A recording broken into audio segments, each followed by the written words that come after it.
Hello everyone, welcome to the next installment of Am I the Asshole? If you like listening to Reddit stories, it would greatly support the channel if you could give us a like or subscribe. Now, let's dive into our first story. Am I the asshole for walking out on Christmas? I am not a very social person, and the holidays can be very taxing for me. My extended family is in town from all over the world, and for the past month, they've all been here. It's the biggest gathering in recent memory. Every day there's a big group activity or meal with family. Myself and my husband work full-time at a very stressful job, and we are also experiencing financial issues. So we were expected to join family functions while continuing to work, and we only had a few days off for Christmas. I try to set boundaries, but honestly it's difficult because I'm the oldest of my siblings, and I feel a lot of obligations and pressure. My husband has been on and off reacting strangely. Sometimes he's in a terrible mood and doesn't want to talk or engage. When he's like this, he is impatient with me and doesn't want to hear me vent about family or anything I might be upset about. Other times, he seems okay. I know he's missing his own family. They live in another country, and we made the choice not to fly to see them this Christmas because of finances. Last night was Christmas Eve, and the entire family is meant to unwrap gifts together. It's a tradition. On the way there, I take my younger cousins and husband to get ice cream. I get some for my mother too. When we get to the house, my mother immediately asks where the rest of the ice cream is and blames me for not getting enough for the entire party, although she knew I was going to the ice cream shop and hadn't clearly asked me to. She just expects me to know these things. Everyone starts avoiding me, which is generally what happens when my mother and I get like this. For them, it's less drama with me being the scapegoat because it happens so often anyway. I'm wandering around, and my husband is in another room entirely talking to my younger cousin and brother. He says to me that what my mother did was messed up, but there's so many people there, and I'm feeling socially anxious and tapped out, so I can't properly respond. I say I'm feeling overwhelmed and I want to go somewhere quiet with him. I want to say more, but my husband is in a strange mood again and doesn't wait to let me finish. He decides to leave me instead and play a game with the cousin across the room. I'm feeling totally isolated at this point. By the time my husband comes back, I'm at my breaking point and I just need to leave the house. I tell him that and walk out without him, and I actually go home. Feeling alone in a huge social gathering where everyone is avoiding me and where I've been publicly shamed is the worst feeling to me. Eventually I go back, but it's hours later, and everyone acts like nothing happened except for my husband. He says I crossed the line and he's not talking to me. Am I the asshole? Not the asshole. Your mother publicly humiliates you. Of course you want to leave. She is the AH, not you, and your husband was no prize either.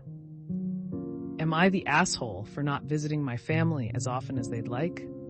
Context: I, 28 female, had my son 70 months recently. My dad, 59-60, and sister 30 don't come by all that often, and I don't either. I have never missed a get-together, event, or birthday.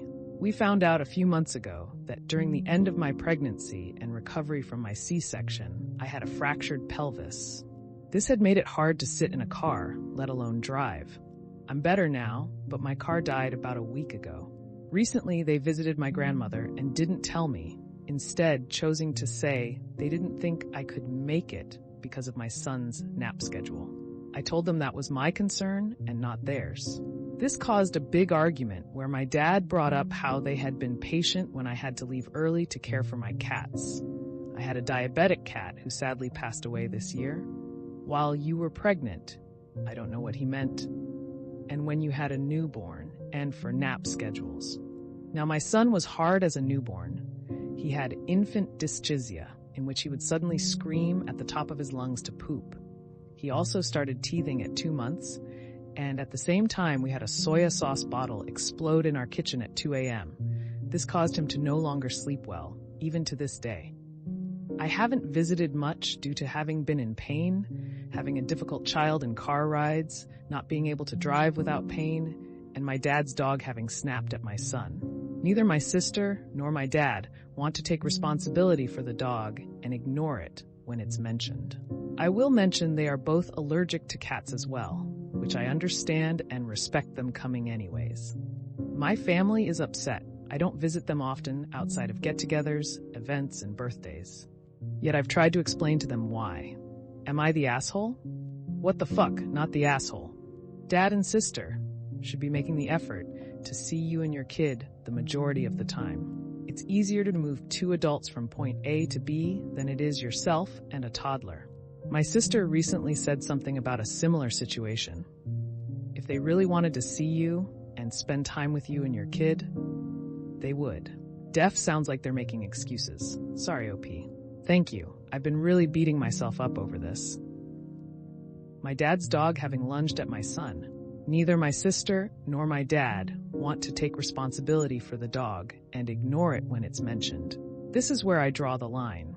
Father Dearest needs to get his hellhound under control if he ever wants to have his grandson around again. Full stop. Absolutely not the asshole. Keep doing right by your son. She's a sweet dog, just old and untrained now. I'll keep on doing right for him. It's just been very hard to keep my foot down. I feel you. Sometimes even the sweetest dogs are absolutely terrible around toddlers. Regardless, you're a mother now, and you have an obligation to keep your son safe, even if it means limiting his time around your family. Hopefully they'll take the hint and come around. Well, that's another episode of Am I the Asshole in the books. I really appreciate all of you who made it this far into the video. Of course, if you enjoyed this video, it would really help the channel out a lot if you gave the video a thumbs up, subscribe, or leave a comment down below. I hope that you enjoyed it, and I'll see you next time.